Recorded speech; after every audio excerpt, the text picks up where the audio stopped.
કેમ છો મિત્રો? જો આજે અમારા ગામમાં હોલિકાના જન્મોત્સવ નિમિત્તે એક સરસ પ્રોગ્રામ છે. જુઓ બતાવો તો હું જો આ જમવાનું ચાલુ થઈ ગયા. મારી વાડી છે, ફર્સ્ટ ક્લાસ વાડી છે, બહુ જ મોટી એમ. હવે પ્રોગ્રામ બાબતે અમારા ડેલિગેટ છે ભરતભાઈ. ભરતભાઈ, કેવું આયોજન, કેવું લાગ્યું આયોજન? સોલૈયા ગામમાં વર્ષોથી પ્રથમ બાળકના જન્મોત્સવ પેટે જેમ નિમિત્તે કાર્યક્રમ દર વર્ષે યોજાય છે.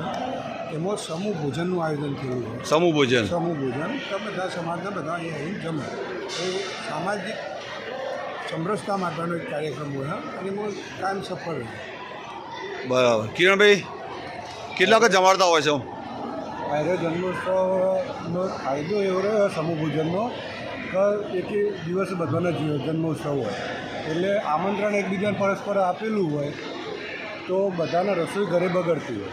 બરાબર છે. કારણ કે એક માણસ એક જ જગ્યાએ જઈએ તો બીજા આમંત્રણો એટલે અન્નનો બગાડે અટકે ને? અન્નનો બગાડ અટકે અને સમાજ ભેગો થાય અને સમાજને ધોચો પકડી રાખ્યો, ખર્ચો ઓછો થાય અને ખર્ચો ઓછો થાય. દરેકના ભાગે પડતો ખર્ચો આવે. બંને ટાઈમ બપોરનું રાતનું ભોજન સમૂહ ભોજન જ રાખવામાં આવે. સરસ સરસ, ખૂબ સરસ આયોજન છે.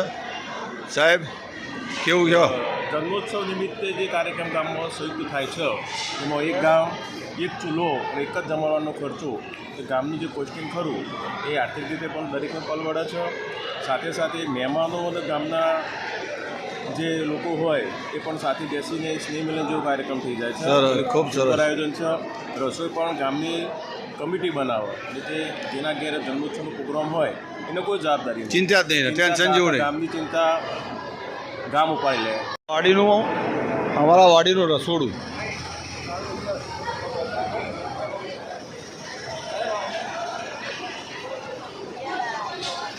હીરાબેન રણછોડભાઈ ચૌધરી. કેવો ભાઈ, લાડવા બનાવ્યા છે? બિલકુલ ગોળના લાડુ. ગોળના છે? અમે ગોળ સુગર બીજું કોઈ એક્સ્ટ્રા એડ કર્યું નથી. ઘી અને ગોળ. એટલે ભેડકું, ઘી, ગોળ, ગોળના જ લાડવા. હા ને? આ સારું. બિલકુલ ફળ નહીં. બરાબર. દરેક વસ્તુ પર દહીંનું રાયતું જે અમે બનાવ્યું એમાં ખાલી ફ્રૂટ અને દહીં, એક્સ્ટ્રા કોઈ વસ્તુ એડ કરી નહીં. બરાબર. ડિહાઇડ્રેશન ફૂડ પોઈઝનિંગનો કોઈ કેસ થાય જ નહીં. એટલે સાહેબ ધ્યાન આપ્યું. એવું કે અહીંયા લાઈને જ બધું વસ્તુ બનાવીને આપણે તો આપણે જાતે બધું લાઈને જ બનાવી છે અને કોઈનું આરોગ્ય ના બગડે. અને આપણા બાપ દાદા કહેતા કે ભાઈ એવું કરીને ઘી પીજો. લાડવા આપણે બનાવ્યા છે અને આવો દર વર્ષે અમારા ગામમાં પ્રોગ્રામ થતો હોય છે. દરેક ચૌધરી સમાજના જેમ ભેગા થાય છે અને પરસ્પર જોડે બેસીને જમવાથી એક આત્મીયતાની જે લાગણી હોય એ પણ થતી હોય છે. આભાર. હા, આમાં સુરેશભાઈને આયોજક છે. આ ભાઈ ટેકામ છે, ખૂબ ખૂબ સારું કામ કરે. છોકરા બધા યુવાનો. અને જો અમારા વાડી ખરી ને એટલી બધી મોટી છે, પૂણા બે ગામ આખી વાડી છે. જો એક હાથે 3500 માણસ જમી શકે ને એટલી ક્ષમતા છે અમારા વાડીની. અને ખૂબ જ બિલકુલ શાંતિથી અને એકદમ હવાજસ વાડી છે. હવે વાડીના જે અમારા પ્રમુખ છે દલો કાકો, બિલકુલ સેવાભાવી વ્યક્તિ છે. હવે રસોઈ છે કે અમને લાયા હો તમે? રીદ્રોલ, આપણા મોણસા રીદ્રોલ. રસોઈ કેવું આમ કેવું લાગ્યું? બધા રિસ્પોન્સ કેવો છે? એવું છે ને? ખૂબ સરસ છે અને સારી રસોઈ છે.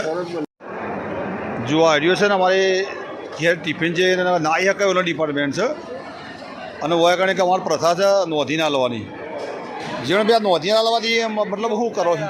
એટલે નોંધવાનો મતલબ એક જ છે કે ભાઈ અમારે એક અંદાજ આવે કે કેટલા માણસનું રસોડું કરવું અને એમાં કેટલો ટિફિન ગયો એટલે એક ઓપડો નક્કી થાય કે ભાઈ 200 ટિફિન તો 200 માણસનું રસોડું કરતા આવે. અને બીજું આ રહે છે એક ઓપડો નિશ્ચિત થાય, નક્કી થાય. બરાબર. બીજો કોઈ ઉદ્દેશ એવું ને કે લેવું એટલું હાલવાના આવે છે, બાકી એવું નહીં. બરાબર. જો હા, હરિયામાં ટીમ ખરી ને કાયમ ભાત ભરવા માટે જ હોય આ બધા. એ કોનથી